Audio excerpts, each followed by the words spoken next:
Even in Flaxborough, a town which prided itself on nothing happening at all, and preferably not too loudly, there were moments when the day's practical affairs dissolved into an unexpected hush. Wednesday evening, for example, slipped itself neatly into that category. It had ended with the last bus wheezing toward Witherton Lane, the new shop pulling down its shutter reluctantly, as if afraid it might miss a sensational headline, and only a handful of late strollers about, each with an air of mild self-importance derived from being awake past 9. It was at precisely this very placid time, beneath the tall elm that loomed over the east wall of St. Olaf's churchyard, that something curious occurred. At least, something may have occurred. Mr. Ernest Tipwell, a retired greengrocer whose hearing fluctuated according to the conversational usefulness of the moment, later insisted that he heard a woman singing. Quite sweetly, he clarified, though possibly foreign. He could not identify the tune, but was confident it had a sort of upward wobble at the end, which he mimed with an enthusiasm that made his wife observe that he had not shown similar energy in the garden for years. Mrs. Beryl Lummidge, who lived opposite the church and was therefore regarded as something of a reluctant authority, described the sound differently. It was a cat, she said firmly. The distressed cat, mind, trapped in a tree, no doubt, or possibly in some sort of emotional trouble. Another resident, Mr. Hulbert Dowse, claimed he heard nothing whatsoever, but added that he very often didn't, when there was nothing to hear. This remark did little to advance matters. What unified these recollections, if they might be called that, was simply their proximity in time to an event that would, by morning, intrude upon Inspector Purbright's steady routine far more than any supernatural serenade. For at precisely 8:30 the following morning, Mrs. Camilla Daston, widow of the late Mr. Rowland Daston, entered the police station wearing the hesitant expression of one who feels the need to complain without quite being certain whether it is appropriate. Mrs. Daston was a slight woman of about 50, dressed neatly in clothes that appeared to have been ironed into good behaviour. She had the nervous habit of addressing the receptionist with the sort of diffident politeness usually reserved for vicars.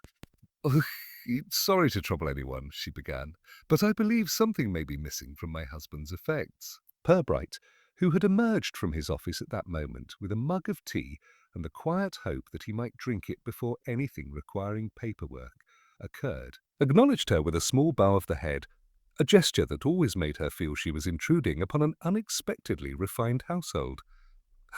"Perhaps you'd like to step inside, Mrs. Daston," he said gently.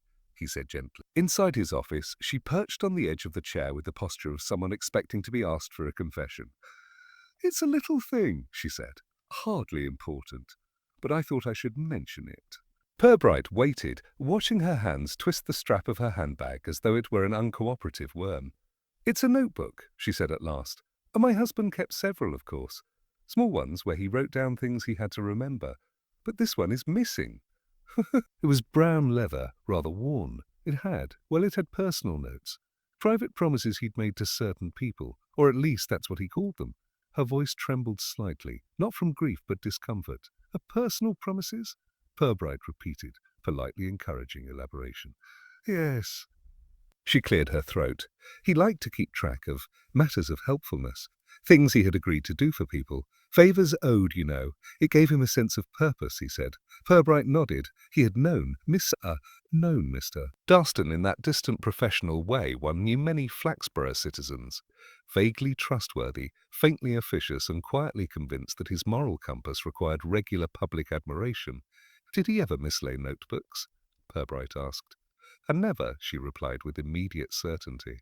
He treated each one as if it were a church register, which is why, when I checked yesterday evening and found the brown one missing, the last one he kept, he said, "I felt it might be worth mentioning. And you last saw it." "By his bedside, on the nightstand. I remember it because I had to move it to dust." She paused, then added in a whisper, "I shouldn't have dusted that night." Purbright suspected the remark was less about regret than habit. He asked a few gentle questions. Who had visited, whether she had moved anything since, and whether her husband had seemed anxious about the notebook before his passing. To each she supplied carefully composed answers, though none pointed to anything more than the usual jumble of bereavement and domestic routine.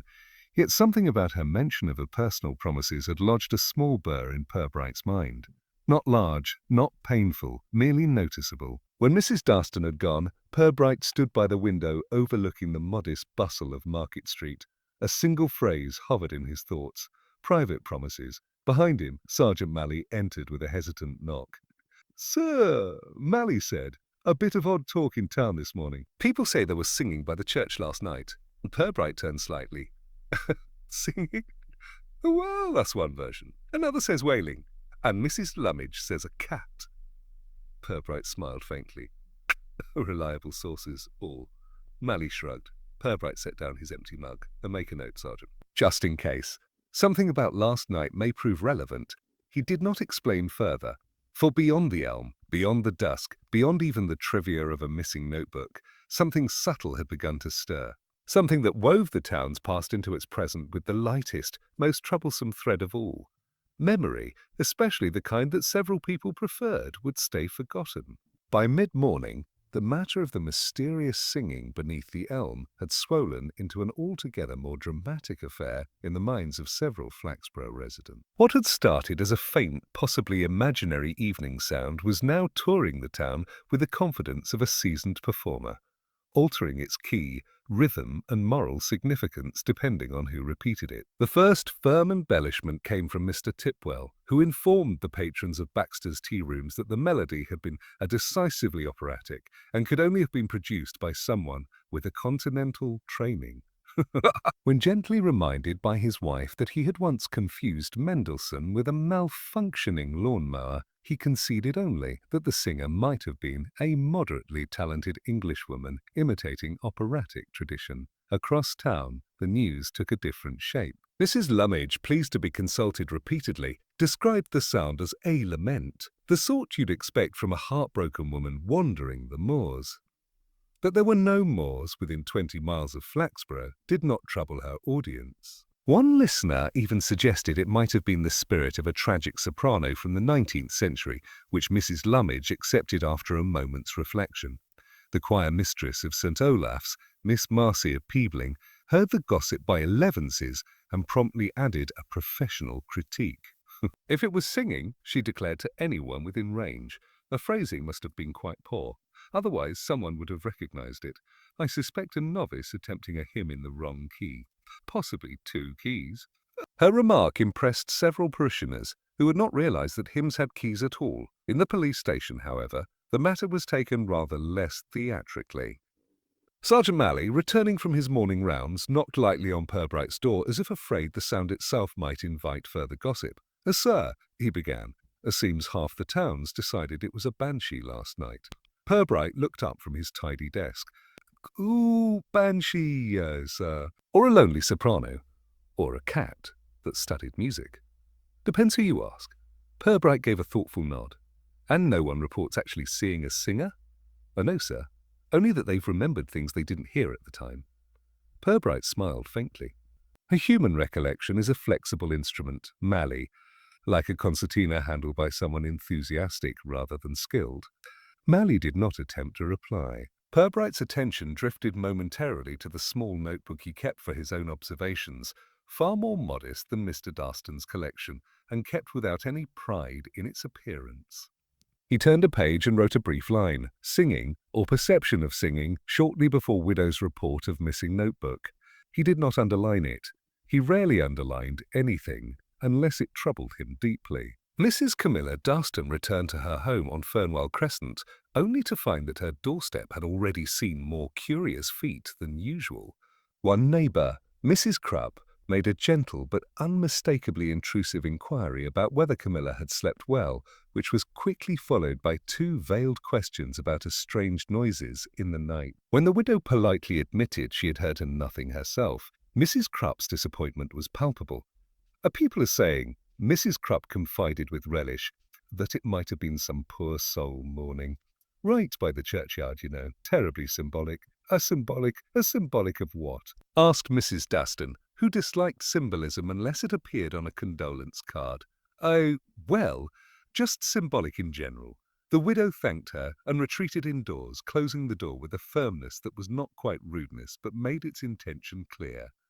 She sat at the dining table, staring at the empty place where Roland's brown notebook had once been set aside for sorting. Her late husband had kept many lists over the years, but these so-called private promises had always struck her as vaguely unnecessary, like collecting debts that no one wanted repaid. Yet the loss of this particular notebook gnawed at her. Someone had taken it, or at least moved it with intent. And intent was something Roland had always treated with seriousness, sometimes to the detriment of ease in conversation. She decided, for the first time in her neatly arranged life, to make tea without dusting anything first. By noon, the rumour had crossed Market Street and found its way to the Upper Wharf Row bookshop, where Mr. Grensham, proprietor and occasional self-appointed cultural authority, offered the latest, most embellished version yet. "My dear," he told a customer selecting a novel she clearly hoped to read without commentary, the singing was unmistakably an old folk lament.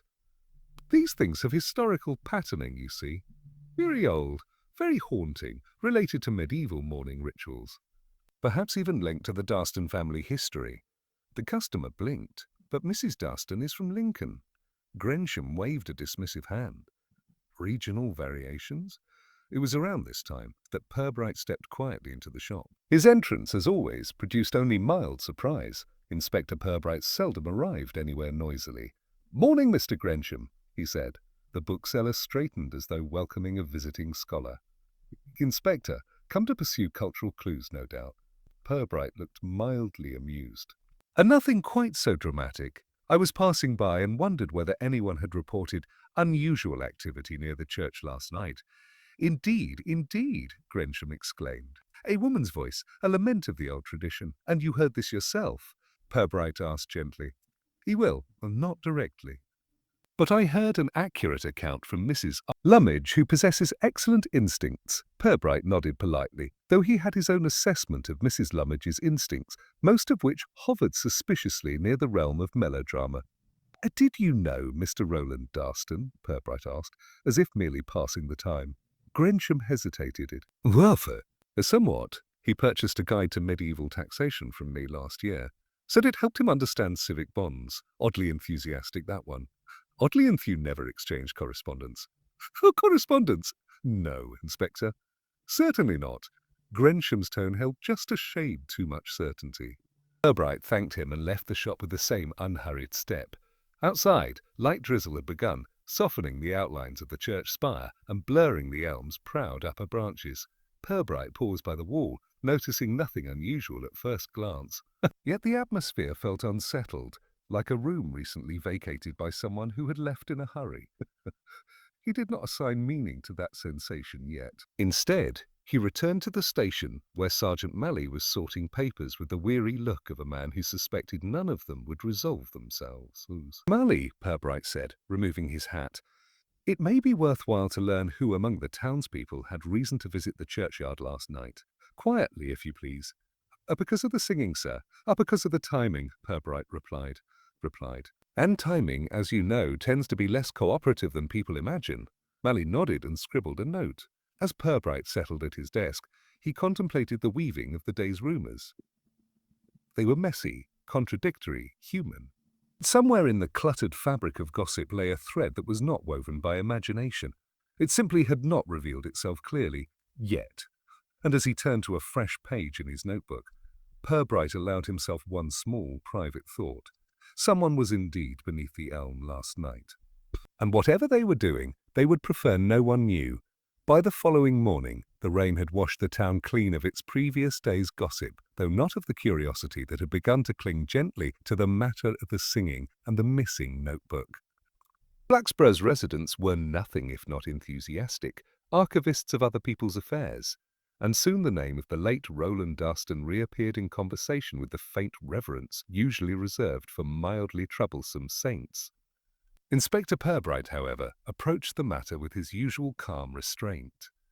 After a brief exchange with Sergeant Malley, he made his way to Fernwell Crescent once more, coat neatly buttoned, umbrella tucked beneath his arm, though the sky offered no threat of rain today. Mrs. Darston answered the door with a subdued mixture of relief and apprehension, as though she had feared his return, but would have been disappointed without it.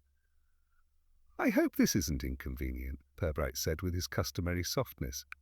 "Oh no, Inspector." "You're welcome any time," she replied, though her tone suggested she hoped the number of times would not be excessive. He stepped inside, taking note again of the immaculate order. Not the sterile kind that frightened visitors, but a tidy anxiety that managed the house with polite vigilance. She led him to the sitting room, and as she settled into her chair, Purbright observed that she seemed slightly less composed than the previous day. "I've been thinking," she began. "There may be something else you should—" "I didn't mention it before because it feels rather silly now that I say it aloud. The most useful things begin by sounding silly," Purbright said. "Please don't hesitate." She drew a breath. "Roland kept letters, Inspector, a great many of them. Stacks, really. All sorted into folders he called his archives. He wouldn't let me throw even one away." Purbright nodded with mild interest. "A correspondence from work?" "Oh no, personal letters, old ones. From ages ago, people thanking him for small kindnesses, neighbours asking favours, former friends wanting help settling disputes. Some were from people I barely remember meeting." Did he respond to all of them? Not always, but he kept them regardless.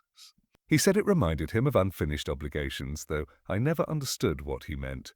Roland was meticulous about doing his duty. Far too meticulous, if I may say so.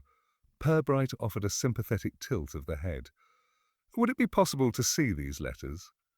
Her expression flickered with discomfort, yet she rose without protest and led him to the spare front room, a room that carried the distinct smell of dusting powder and rarely washed curtain. In one corner sat a small wooden cabinet with 3 drawers, each fitted with brass handles polished to resigned obedience.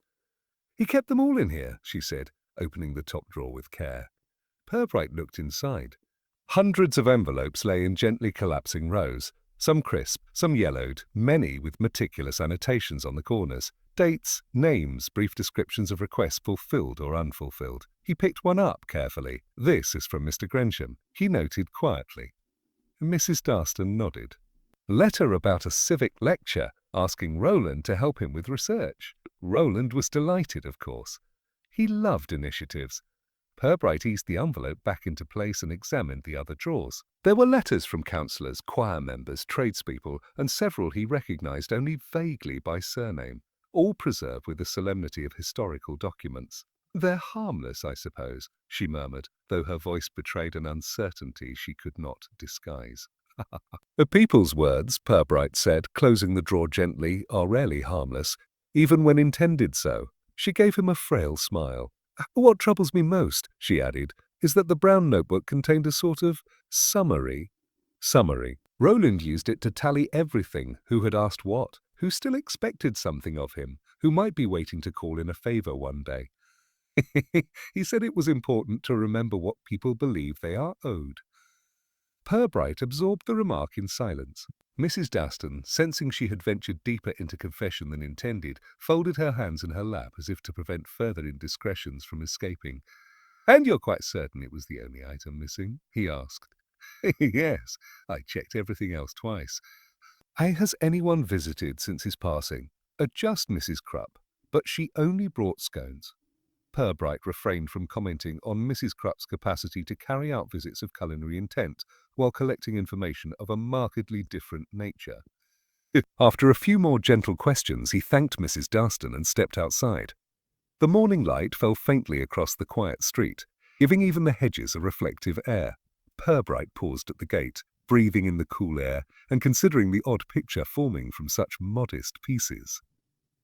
A man obsessed with letters and obligations, a missing notebook summarizing those obligations, singing, or something mistaken for it, near the churchyard the night before his widow discovered the loss. And now a cabinet full of reminders of promises, unanswered requests, and small grievances stretching back years. He walked slowly back toward the station, taking the longer path along the churchyard. The elm's branches stretched wide and motionless, offering no hint of song, sorrow, or anything else that might interest the human imagination.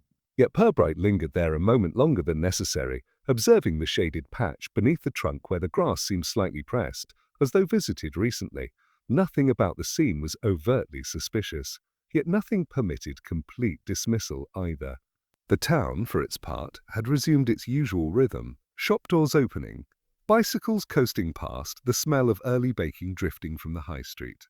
But beneath the mundane beat of Flaxborough life, Purbright sensed the faint stirrings of disquiet, the kind that often preceded revelations people did not want, for the letters in Roland Darston's cabinet had not been kept out of nostalgia. Of that, Purbright was quietly certain. They had been kept because they still mattered, and someone living, feared what those letters, or the missing notebooks summarizing them, might reveal. By midday, Flaxborough's appetite for gentle scandal had grown sufficiently robust that the town council felt obliged to involve itself. Not with urgency, of course, that would have been disproportionate, but with a sort of civic fussiness that allowed its members to feel momentarily indispensable. Thus, Inspector Purbright found himself invited to a brief consultation in the mayor's office, where three councillors hovered around a tray of dry biscuits with the gravity of men preparing to negotiate an armistice. Councillor Hargreave, broad of chest and narrow of imagination, began the meeting with an air of solemn enlightenment. "Inspector," he said, folding his hands as though preparing to deliver judgment in a minor theological dispute, "we believe we have a reasonable explanation for the disturbance near the churchyard." Purbright waited politely, knowing the explanation would arrive embellished with equal parts civic confidence and selective evidence. It was, Hargreave declared, young Colin Mewthorpe. At this, Councillor Brackett nodded vigorously. The lad's been seen wandering about at odd hours. Moody temperament, poetic tendencies, you know the type. Last month he wrote a letter to the Gazette complaining about noise pollution from the market, added Councillor Rigby, as if this constituted decisive proof of nocturnal wailing. Purbright offered a mild smile. "And your conclusion is that he was singing, and not singing," Hargreave corrected earnestly. "A wailing, a melancholic outburst, perfectly harmless, of course, but it frightened some of the elderly residents. Or a cat," Brackett added magnanimously. "Could have been a cat. But we think Mewthorpe's the more socially responsible explanation." Purbright considered this peculiar logic with the politeness of a man evaluating a child's drawing of a horse that resembled a badly folded deck chair. "Has Mr. Mewthorpe been spoken to?" "Oh, yes," Hargreave replied. "At least his mother has. She says he was reading in his room all evening, and she's quite certain, quite, though she admits he does sometimes wander, for inspiration." Purbright resisted the impulse to ask whether inspiration typically involved crouching beneath an elm tree and impersonating a lamenting widow. Instead, he nodded thoughtfully. "It's good to have possibilities. I'll keep this in mind." The councillors exchanged satisfied looks, as though they had contributed magnificently to the pursuit of truth. Purbright took one of the dry biscuits, largely to prevent Councillor Brackett from offering him a second, and excused himself with graceful efficiency. Back in the street, the air carried the mild, grainy scent of approaching drizzle. Purbright walked toward the station, turning over the councillor's theory with the faint amusement it deserved. It was true that young Colin Mewthorpe occasionally drifted through the town with the vague gloom of a poet searching for a more interesting birthplace, but it was deeply unlikely he had been responsible for the sound described by half the population with such fervid inconsistency. What interested Purbright more was the way the councillors gravitated toward the explanation so readily. The town preferred a culprit who was eccentric but harmless, someone who could be gently pitied rather than seriously questioned. A simple resolution soothed the communal appetite for normalcy. Yet the missing brown notebook refused to fit into such a tidy shape. Inside the station, Sergeant Malley looked up from a stack of reports. "Sir, I asked around like you suggested. Seems no one admits to being near the churchyard at the time." "No one ever does," said Purbright, removing his hat. "Not until there's certain others were present to corroborate." Malley considered this with a puzzled frown. "Did Mrs. Darston say anything more?" he asked her. "Only that her late husband preserved correspondence with enthusiasm," Purbright replied, "and that his final notebook was kept with great personal care." Malley scratched his head. "Strange thing to steal, isn't it? A man's record of favours?" "A strange," Purbright agreed and revealing. "People rarely covet objects without purpose." He crossed to the window, gazing out at the damp grey afternoon. A group of schoolboys raced past, shouting with the reckless joy of those unaware that adults preferred mysteries to remain conveniently solved. Purbright's thoughts returned to the elm, the faint indentation in the grass, the missing notebook, and now the town's yearning for a harmless explanation. All these fragmentary impressions formed a picture that, while incomplete, hinted at an underlying tension far older than the previous night's rumoured song. Sir, Melly said after a moment, should we speak to Mewthorpe anyway, just to rule him out? Bright, replied. I prefer to speak to people when they are least prepared to defend the story they've rehearsed.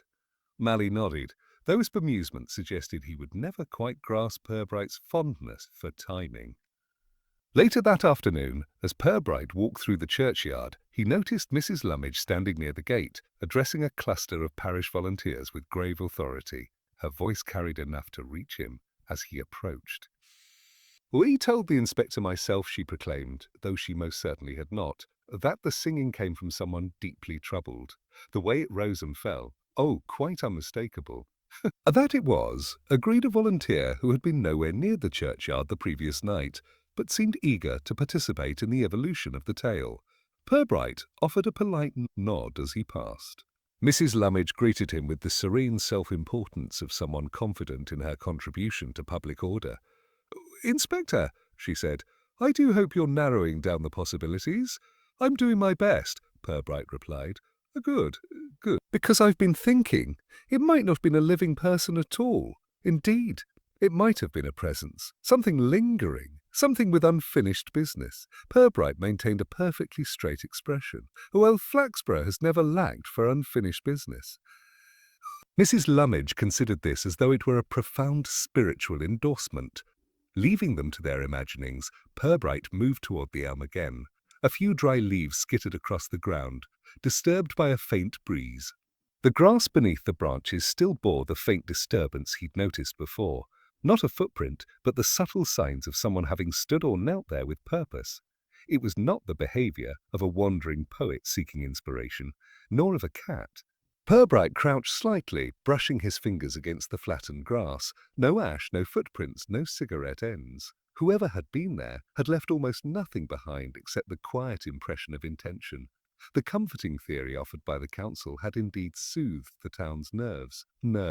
But the truth, Purbright felt with calm certainty, lay elsewhere, and it was not harmless. By the time the town clock chimed 4, the murmurs surrounding the elm had spread to corners of Flaxborough that seldom entertained intrigue. The post office queue discussed it with a gravity usually reserved for national referendums, and even Mr. Lobber, who preferred discussing nothing but the weather, admitted he had felt something odd in the air. It was not entirely clear whether he meant meteorologically or metaphysically, but his statement was accepted with respectful nods.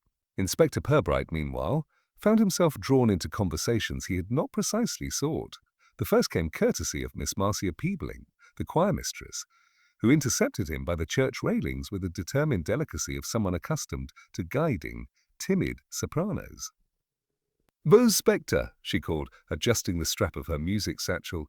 "May I have a moment?" Purbright inclined his head. "Of course, Miss Peebling." She drew herself up with the dignity of a conductor about to critique a questionable performance. "I don't wish to interfere with your work, but I must correct some of the foolish statements circulating in town. The sound last night could not possibly have come from any competent singer."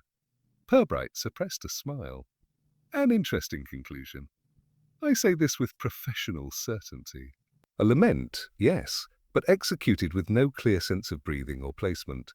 It wandered, and one does not wander while singing unless deeply untrained or deeply emotional. Or both," Purbright offered gently. Peebling considered this with visible distaste. "In case if you are led astray by amateurs claiming it was a hymn, please ignore them.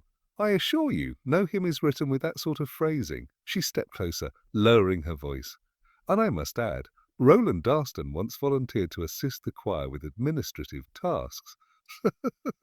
He was well-meaning, perhaps, but heavy-handed. Some members may have felt overly supervised. "I see," Purbright murmured. "And were any of these members particularly distressed by his involvement?" "Oh, several," she said primly. "But I would not wish to name names. Choir unity must be preserved." She departed with the briskness of someone who believed she had performed a noble civic duty.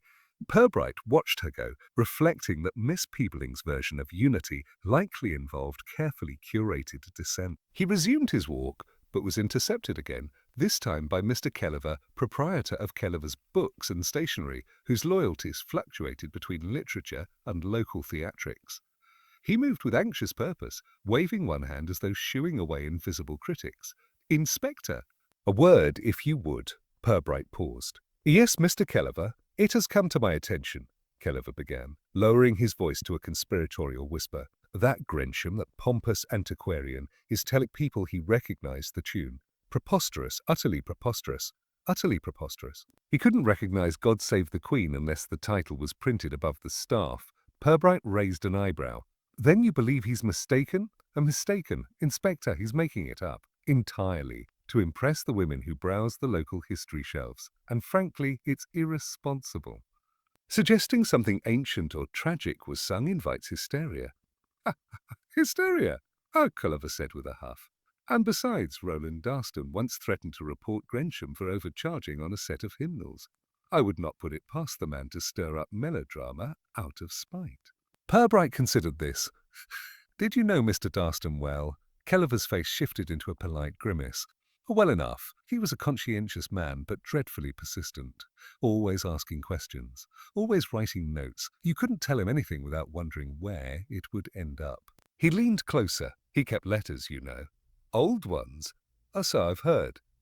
And people resented it," Kellever continued. "Some more than they'd admit, especially those who asked favours they'd rather forget." Purbright thanked him, and Kellever retreated to his shop, muttering indignantly about Grensham's hopelessly inflated cultural pretensions. The inspector moved on, following the long curve of Market Row until he reached Lummidge's bakery, where the smell of warm bread competed with the sharper scent of eager speculation.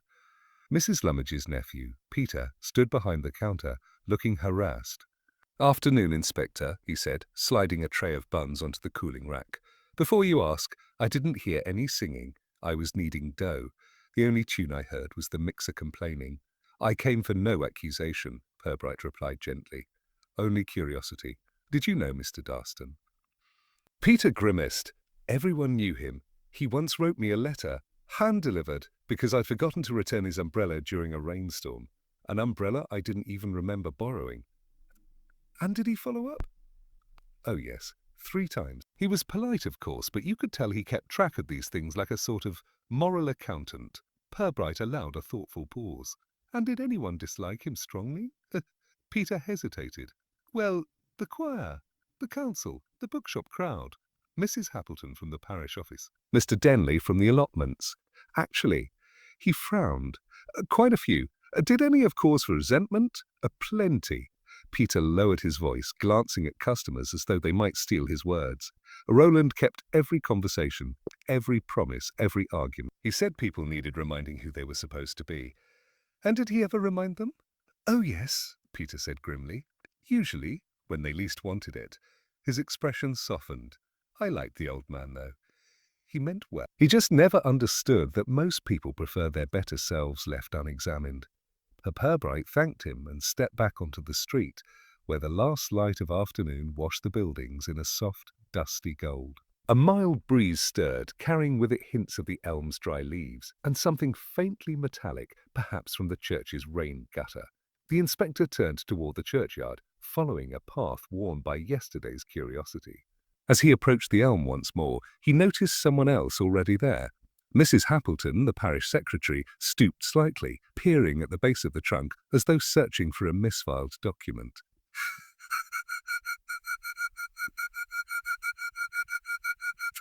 She startled, then straightened with a flustered smile. "Oh, Inspector, I was just checking something."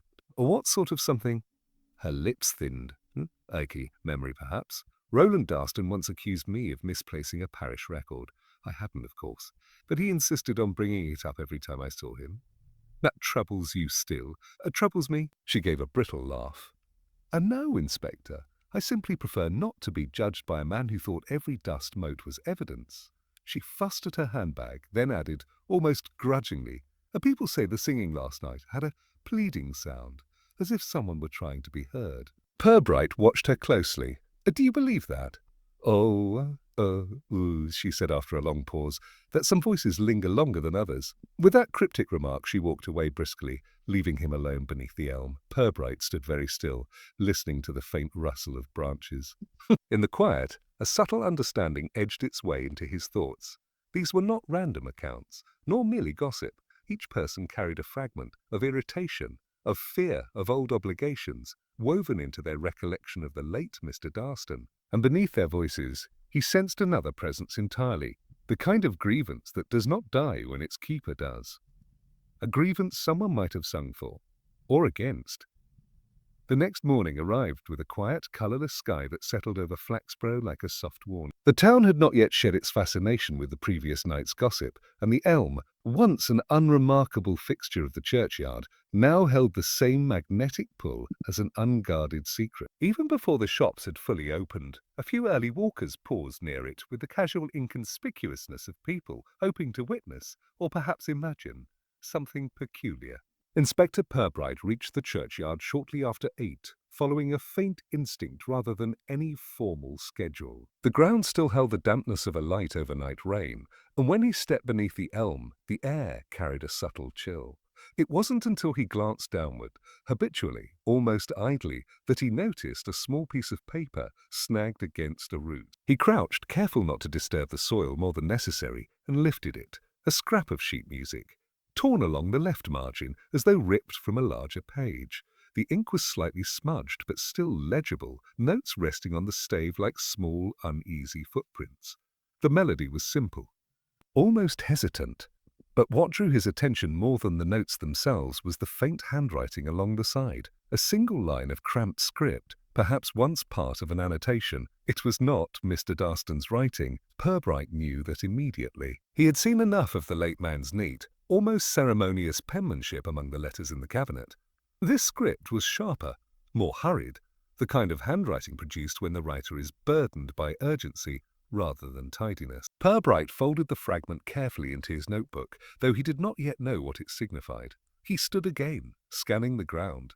Another small tier of paper lay a few feet away, blank this time, but its size suggested it had once belonged to the same sheet. Someone had been here recently, and someone had torn the music either in haste or frustration.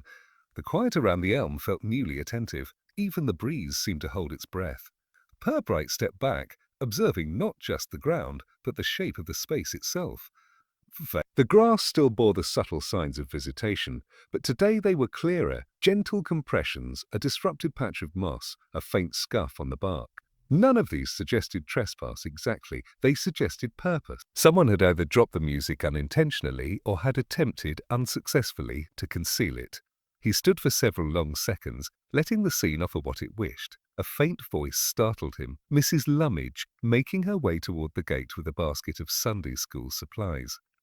"Inspector, I didn't expect to see you out so early." "Good morning, Mrs. Lummidge," he replied mildly. She peered toward the elm with the bold curiosity of someone who considered herself a steward of local law. "Checking for ghosts again?" "Not this morning." She approached, craning her neck disproportionately. "You've found something, haven't you?" Purbright smiled faintly. The only evidence of enthusiastic imagination. She gave a disappointed sniff. "Oh. Well, if you do find anything, I hope it isn't tragic, or if it is, at least interesting." "I'll keep that in mind." She moved along, leaving him once again with the quiet tree and the secrets it seemed reluctant to reveal fully. As Purbright turned to leave, he noticed a familiar figure approaching from the direction of the high street. Mr. Grensham, adjusting his scarf with the preoccupied fussiness of a man rehearsing his seriousness before presenting it to the world. "Inspector!" Grensham called breathlessly. "A moment, if I may." Purbright waited. "I couldn't help noticing you here," the bookseller began. "And as I was passing last night, strictly on an errand, you understand, I saw a shadow near the tree. Quite late, 10:30, I believe." "Did you recognize the person?" Purbright asked simply. Grensham hesitated, then seemed to settle on the safest answer. "Oh, it was dark."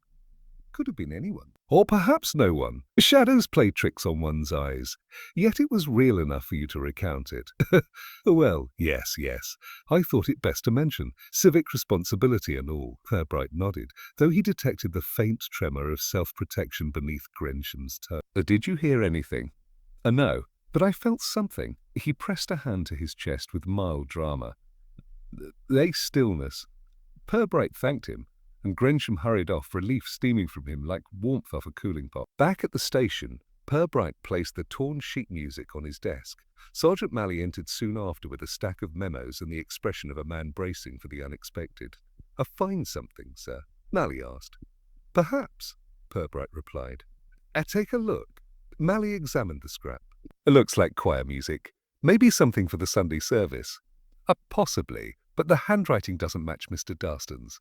It could be Miss Peebling's? No. Her hand is tidy, decisive." Purbright tapped the margin gently. "This belongs to someone whose thoughts tend to outrun their pen." Malley frowned. "And it was under the elm?" "Just so." Malley scratched his head. "Begging your pardon, sir, but if someone was there again last night, doesn't make the counsellor's theory even less likely. It does. So the singing wasn't from some restless youth?" "No," Purbright said softly. "Something else brought someone to that tree. Twice now." Malley considered this. "Do you think it's connected to Mr. Darstan's letters?" Purbright did not answer immediately. Instead, he folded his hands and leaned back slightly.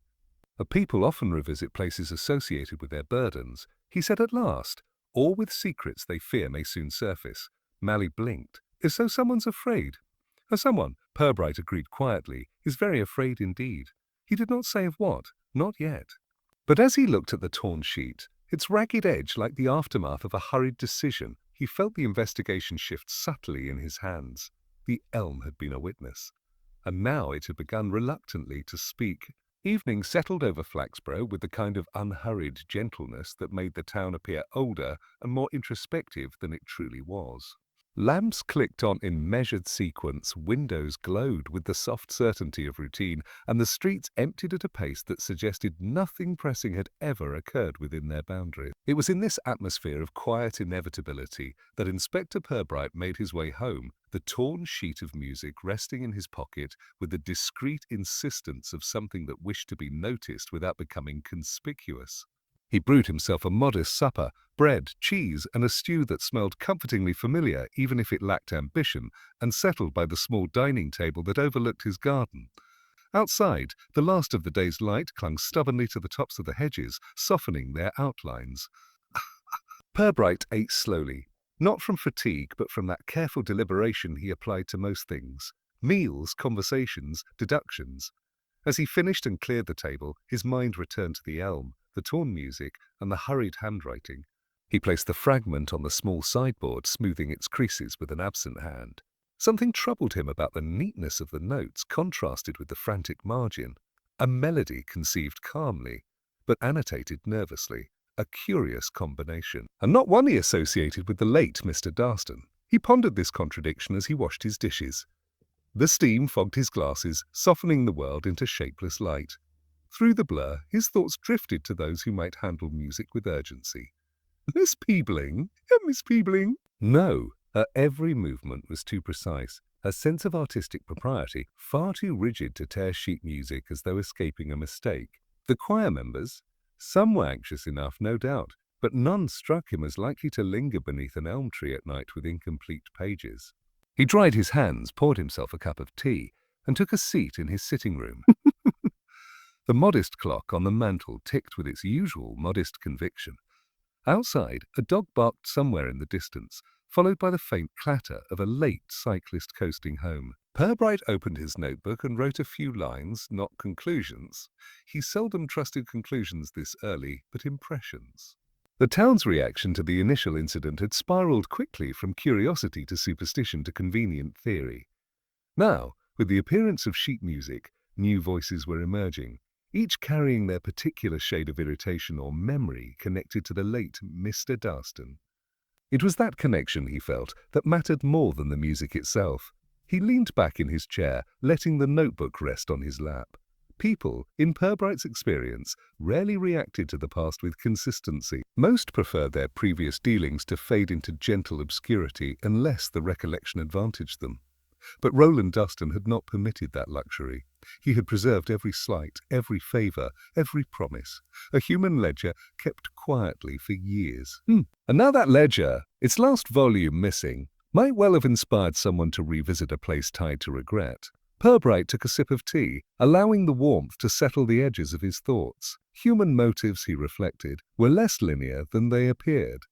They curved, contradicted, and tangled themselves until the simplest act, ripping a page, standing beneath a tree, singing or sobbing, it could mask a deeper unease. His mind drifted to Mrs. Dustin, her careful composure, the tremor beneath her politeness. She feared something, though her fear was not of wrongdoing. It was of uncertainty, of consequences she could not yet name. Then there was Kellever, whose dislike of Grensham hid a defensiveness that might have little to do with books at all. Mrs. Happleton, with her brittle dignity, still stung by accusations long past. Miss Peebling, tight-lipped, orderly, fearful of disruption in her choir. All had known Roland. All had once relied on him, however reluctantly, and all seemed slightly relieved, yet vaguely unsettled by his absence. He lifted the fragment of music again, studying the hurried marginalia. Whatever message had once accompanied this line, it had not been written in a careful moment. It spoke of haste, perhaps fear, a warning, a note of remembrance, or merely a scrap of something larger that someone feared would be found. The town's gossip had framed the singing as a lament. Perhaps it was, or perhaps it was not song at all. Whispers in the night rarely conveyed their true tone to their listeners. Purbright stood and crossed to his small window. The elm was far from sight, but he imagined its silhouette against the twilight, solid, watchful, holding its secrets with unintimidating patience. A second visit beneath its branches was not coincidence. Someone had felt compelled to return. He stirred the last of the tea in his cup. The spoon clinked quietly, a small domestic sound that contrasted with the weight of his reflections. People returned to significant places for only a handful of reasons: memory, fear, guilt, or longing. He suspected the visitor beneath the elm carried portions of all four. As night settled fully and the town succumbed to the gentle silence of sleep, Purbright closed his notebook with a soft final motion. There was nothing urgent to chase, no clues to seize upon hastily. The truth, like the town itself, would reveal itself gradually. He extinguished the lamp, letting the darkness settle. Tomorrow, he knew, would bring more voices, more recollections cloaked in respectability or regret, and somewhere within them, the pattern would clarify. For now, the elm waited, and so quietly did he. Inspector Purbright arrived at the station the next morning with a quiet clarity that had settled overnight, like dew on grass, delicate but persistent. The torn sheet of music lay tucked safely in his pocket again, unwilling to leave his company for long. By the time he stepped through the station door, Sergeant Malley was already at his desk, shoulders hunched in the posture of a man who had encountered more morning activity than he considered strictly reasonable. "Sir," Malley said, looking up immediately. 3 people came in before 9 asking whether we'd caught the midnight singer. One of them brought a sketch. Purbright blinked. "A sketch?" Malley held up a piece of paper with a vaguely human-shaped blob hovering under an enormous tree. "Mrs. Lummidge." She said this was the aura of the figure. Purbright examined it with a thoughtful gravity he reserved for things that did not deserve it. "Very expressive."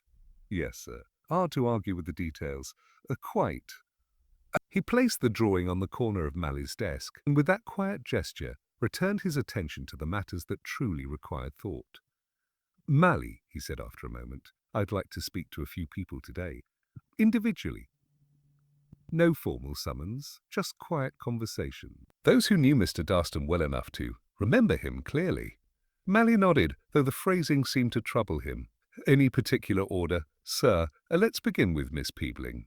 The choir mistress was found in the parish hall, instructing a group of reluctant tenors on the importance of posture. She dismissed them with a crisp clap when Purbright entered, and they escaped gratefully. "Inspector," she greeted, smoothing an invisible wrinkle from her skirt. "I assume this is about the unfortunate speculation in town." Purbright replied. "I have a question or two regarding your choir's repertoire." Her eyebrows arched with suspicion. You think one of my singers was responsible for that lament? Oh, you think someone who handles sheet music regularly may have torn a page recently. Miss Peebeling stiffened. My choir does not tear music, Inspector. They misplace it, spill tea on it, and fold it into interesting origami shapes, but ripping? Never! Purbright removed the folded scrap from his pocket and set it gently on the piano. She inspected it with narrowed eyes. This is not ours. Look at that handwriting. Slanted, jagged, completely free of discipline. A disgrace. No one in my choir writes like that. You're certain? Absolutely. She hesitated, then added, though Mr. Dustin occasionally made notes in the margins of scores. But his hand was very neat. He always wrote as though a school inspector were standing over him. And did anyone take issue with his involvement? Take issue? Whew! Inspector, the man kept records of how much breath support each singer used. He once suggested assigning seating by moral character. The sopranos never forgave him. She crossed her arms primly, but resentment doesn't produce mysterious songs in graveyards. No, Purbright said softly. Not by itself. He left Miss Peebeling to her rescheduled battle with posture. Next was Mr. Grensham, who welcomed Purbright into his bookshop with the nervous flourish of someone prepared to defend every word he had ever spoken. I've thought about the shadow I mentioned, he began at once. It may have been a delivery boy, or a passing tradesman, or even myself reflected oddly. Indeed, Purbright replied. And yet you said it unsettled you. Grensham swallowed. One doesn't like to be startled near a churchyard at night. Of course not. Purbright's tone remained mild. Did you ever write to Mr. Darston? Grensham paled slightly. Right? Good heavens, Inspector. Why would I write to Roland Darston? Many people did. He kept the letters. Grensham's composure faltered. He kept them. He cleared his throat. Entirely unnecessary, I must say. Entirely unnecessary. I may have written once about a parish matter, purely administrative, but nothing worth preserving. And yet, Purbright said gently, he had a habit of preserving things others thought unimportant. Grensham's fingers twitched on the countertop. I hope you don't think this is connected to that ridiculous singing nonsense. I think, Purbright said, that events rarely occur in isolation. He thanked Grensham and departed before the man's nerves snapped like a poorly bound book. Peter Lummidge was next, found arranging loaves in tidy rows to satisfy both display and conscience. You're back again, Inspector, he said with a resigned smile. Tell me someone didn't try singing in the bakery. Not yet, Purbright replied. I only wanted to ask, did Mr. Darston ever request anything unusual of you? Peter's hands faltered over a tray. Unusual? Well, he once asked for a list of customers who bought whole-grain bread because he was studying dietary honesty. And did you give it to him? Of course not. Of course not. I told him it would violate professional confidentiality. He said he'd respect that, but then he stood outside for a week, taking notes whenever someone left the shop with a loaf. Purbright almost smiled. And did anyone confront him about these habits? Plenty wanted to, Peter said. But Roland had this way of acting as though he was helping you, even when he wasn't. Hard to shout at someone who believes he's improving your soul. Yes, Purbright murmured. That does complicate conflict. Peter hesitated. Inspector, you don't think his habits upset someone badly enough to, well, do something? I think, Purbright said thoughtfully. He left behind unresolved obligations. Peter stared at the counter, troubled. Purbright moved on. Mrs. Happleton, found briskly sorting parish leaflets, met his questions with tight composure. Mr. Darston accused you once of misplacing a record, Purbright said. She stiffened. He did, and he was wrong. Did that matter to you? It matters, she said, when someone assumes they are the custodian of everyone's virtue. Roland Darston was a good man, but he collected people's flaws like stamps. Purbright watched her closely. And some stamps are more valuable than others, her gaze flickered. But some are more dangerous when shown. She realized too late that she had said too much. He left her with polite thanks, though her eyes lingered on him with a mixture of irritation and fear. Back at the station, Purbright set his notebook on the desk and studied his morning's entries. The torn music remained a whisper of something larger, a clue not yet bold enough to name itself. What pressed on him more was the pattern emerging behind the conversations: frustration, embarrassment, guilt. Old slights preserved in a cabinet that no one had expected to be opened after Roland Daston's death. Someone had returned to the elm. Someone had written in haste. Someone feared what might surface. And someone, Purbright felt with calm certainty, was losing their ability to hide beneath the town's comfortable explanations. He closed the notebook gently. Unsettling questions had been asked. More unsettling answers would soon follow.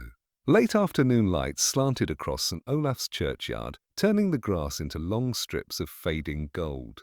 The elm stood still and unassuming, as though unaware of the unwelcome attention it had attracted in recent days. Inspector Purbright walked the perimeter with unhurried steps, taking in the quiet with a contemplative air. He was waiting, though he would not have said so aloud. And waiting, in Purbright's experience, was best done without appearing to. He had arranged the opportunity with the gentlest touch. A few polite inquiries here, a casual remark there, and soon enough the people whose presence mattered began drifting toward the church at roughly the same hour. None realized they had been guided. None suspected the inspector sought not their statements, but their reactions. The first to arrive was Miss Peebling, who claimed she had come to assess acoustics for an upcoming recital, though she had brought no music. She stood stiffly near the porch, eyeing the elm with disdain, as though the tree itself had offended her sense of discipline. Moments later, Mrs. Happleton approached from the opposite direction, her handbag clutched like a shield. She stopped short when she noticed Miss Peebling, nodded a strained greeting, and positioned herself a comfortable distance away. Peter Lummage came next, delivering a basket of bread rolls for the parish meeting that did not, in fact, exist.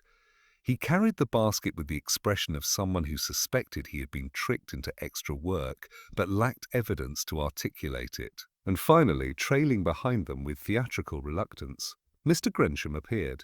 He paused at the gate as though deciding whether crossing it would commit him to something terribly inconvenient. Purbright, who had been meandering near the choir vestry, allowed his path to intersect the loose gathering with graceful accident.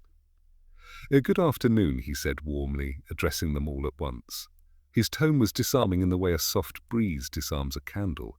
Quiet, patient, impossible to resist. Each replied in their own way, Miss Peebling with dignified reserve, Mrs. Happleton with a clipped politeness, Peter with friendly confusion, and Grensham with a theatrical sigh. "I wasn't aware of a meeting," Miss Peebling remarked, suspicion flickering across her face. "No meeting," Purbright assured. "Merely taking advantage of the pleasant weather." "There's nothing pleasant about the humidity," Mrs. Happleton muttered, patting her forehead. "Oh, I don't mind it," Peter said. "It's the quiet that feels odd these days, like the town's holding its breath." Grensham shuddered dramatically. Quite. Ever since the incident. And now a second incident, Miss Peebling added, folding her arms. Purbright appeared mildly puzzled. Grensham jolted upright, colour draining from his face so fast that even Miss Peebling looked concerned. "Mine?" he stammered. "Inspector, that's absurd. I've never written a note in the margin of sheet music in my life." "That," Purbright said gently, "is precisely the point. You didn't write this as music. You wrote it as a message." The room stilled. Purbright continued, his tone calm, almost conversational. "You see, Mr. Grensham visited the churchyard on the night in question. An errand, you said. But you were not carrying books. You were carrying anxiety. Roland Daston kept a letter from you. A letter you preferred had been forgotten." Grensham's jaw trembled. "That letter was nothing, just a request."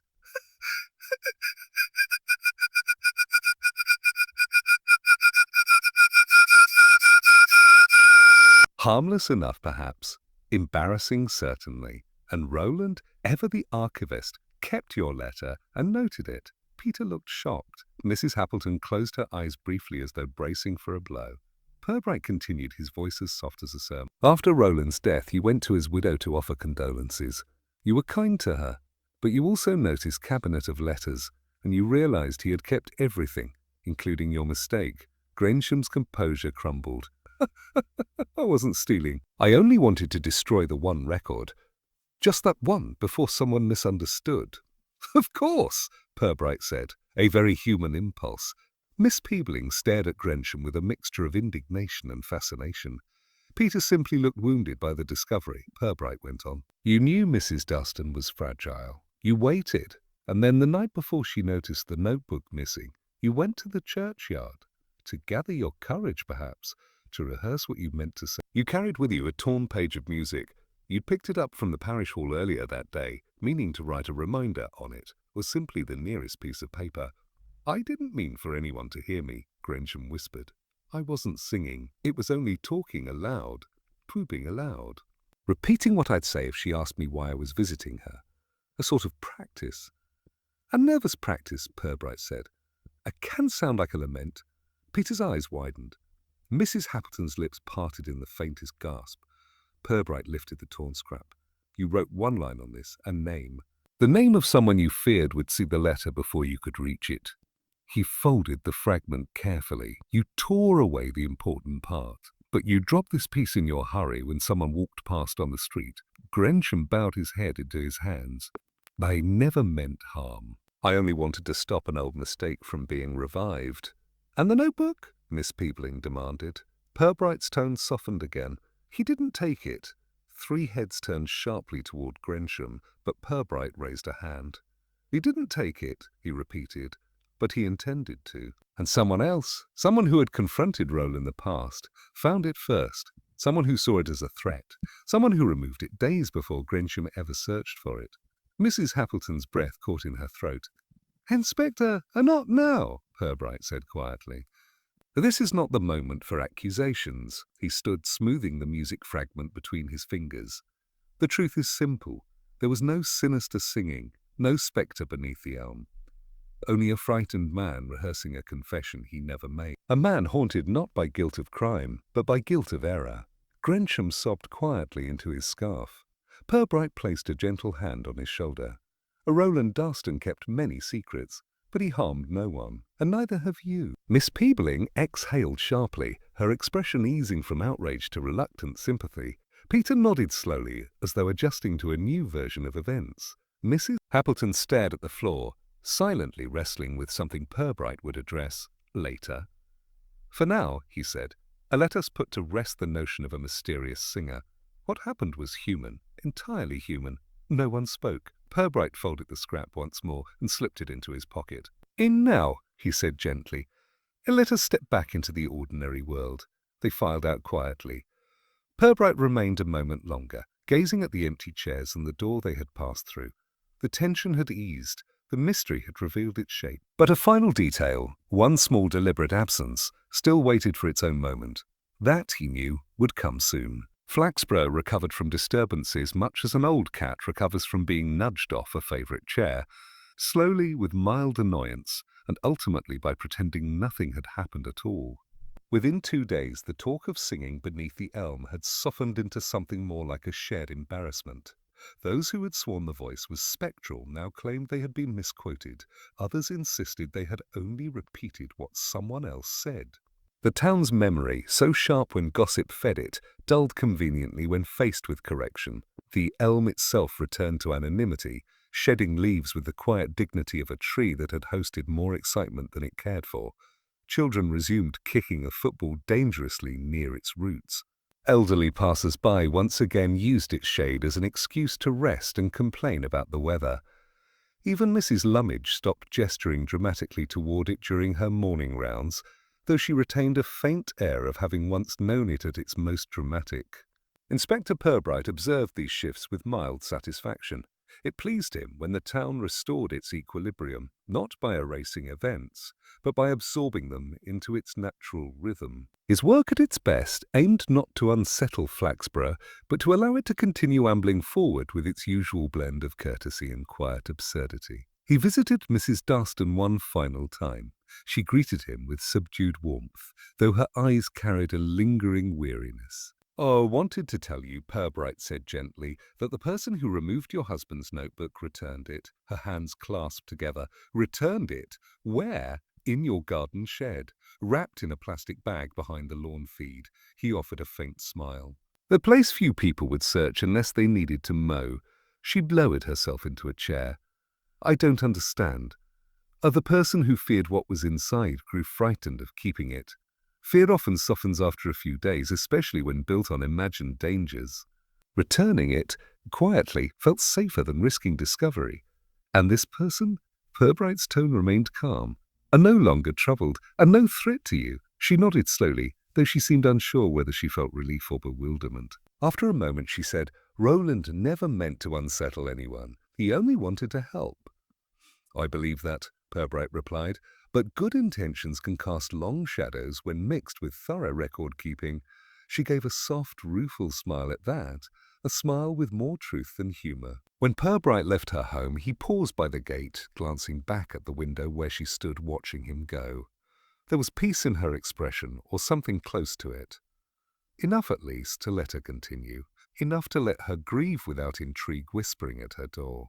Back at the station, Sergeant Malley was struggling with a jammed filing cabinet drawer. Oh, troubles? Purbright asked mildly. Malley gave the drawer a resentful tug. It keeps sticking. I think it's judging me. Most furniture does, Purbright said, especially the older pieces. Malley managed a faint smile, then straightened. Everything's settled now, sir.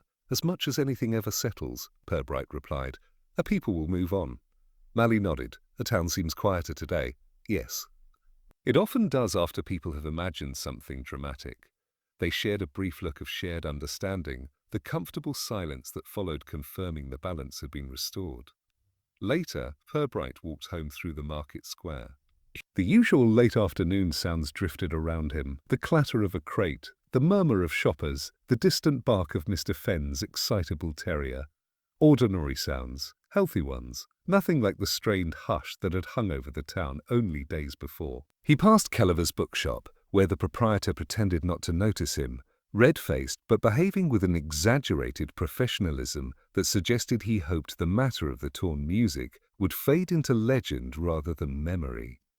Miss Peebeling marched across the street with renewed purpose, clutching a stack of hymnals and scolding a tenor who had failed to maintain correct breathing posture. Mrs. Happleton arranged leaflets outside the parish office with such fastidious precision that no one would suspect she had once harboured a fear so sharp it had nearly unravelled her composure. And tucked between them all, Grensham moved with quieter steps, a humbler posture, as though relieved to have been exposed and forgiven in nearly the same breath. Purbright continued on, the sound of the town settling into itself again, providing a kind of quiet music. A far cry from the imagined singing beneath the elm, but no less resonant. As he reached his own gate, the sun dipped low, casting a warm glow over the hedges. He paused to check the day's post. 2 circulars, 1 bill, a postcard from his cousin in Whitby. Completely ordinary, comfortingly so. Inside, he hung his coat, filled the kettle, and began preparing tea. It was a simple ritual, but one that returned him to the familiar rhythm of paperwork, quiet thought, and the gentle hum of a town that was once more content to let its mysteries lie still. As the kettle began to whistle softly, Purbright glanced toward his desk. A blank page waited in his notebook, as if expecting a final written reflection, but he merely smiled faintly and closed the cover. Some conclusions were better left unrecorded. For Flaxborough, at least the matter was finished.